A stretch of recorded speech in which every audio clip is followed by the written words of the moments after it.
It's a commonly asked question as far as what's it like coming from, you know, the success of Australia and you know, I remember we played in Germany one time. We played to like 2 people, and one of them was our manager. I think it's all refreshing, you know. Sure, we might play to 45,000 people in a football stadium in Australia. It's not as much as a challenge as coming to California or Germany or Holland and playing to 100 people that have searched out your music out of everything else in the world, and they're there at your show. They've paid their $8 to come and see this unknown band.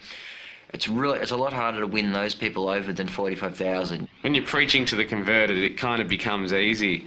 And it was good to come over here and kind of start again. You know, it wasn't about going out there and putting on the show that people expect to see. It was like, these people overseas have no idea who we are and they don't know what to expect. So it really kind of came back to our playing and our songs again. And, you know, when we walk out on stage, we're like, okay, we have an image, we have instruments, and we have songs. And this is and these are the 3 things we have to convert these people into liking us. You take it for granted after a while, so I think it's very valuable for bands to sort of to get back to, you know, how they started. And of course it would be great to, you know, be playing to 10,000 people all over the world, but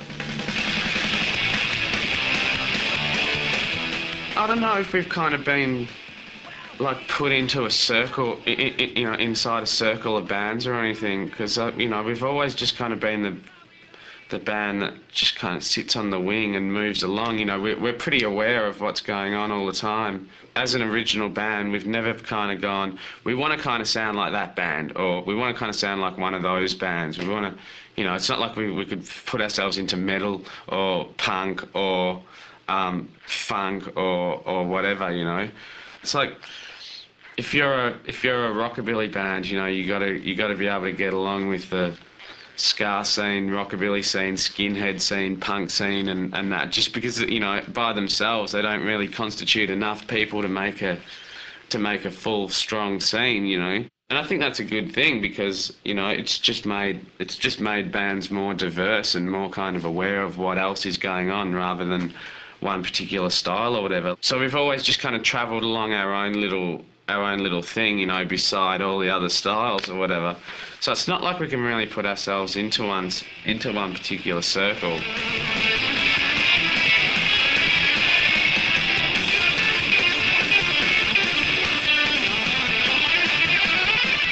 as far as like where we sort of fit in the timeline of the rock and roll thing, I mean, we kind of borrow from lots of different sort of genres, obviously, but there's definitely a kind of a passion thing there when we play live, and a kind of energy that I think comes from the 50s.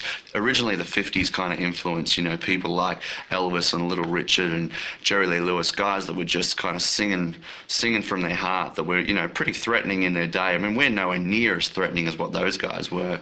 But that's the whole thing about punk rock too that I loved, was I just felt the same kind of energy coming off it, and you know, and then I found out that a lot of those guys were influenced by that too. So we've definitely got that side of it, but also I think we've got a real kind of honesty thing with our lyrics and our music, that we don't really want to come across as anything that we're not. And, you know, I mean, rock and roll is supposed to be kind of larger than life, but we try and keep it kind of natural. But, you know, I mean, we really love the whole sort of dress up thing with rock and roll. It's a chance to kind of be something, as much as we like to keep it natural, it's a chance to be something that you're not. And I think, you know, getting up on stage, it's a bit of a chance to kind of show off, and it's kind of it's a release for us as much as it is for the audience. And again, I think that just goes back to the kind of the 50s thing and the punk thing, which was all about just sort of letting your hair down and escaping.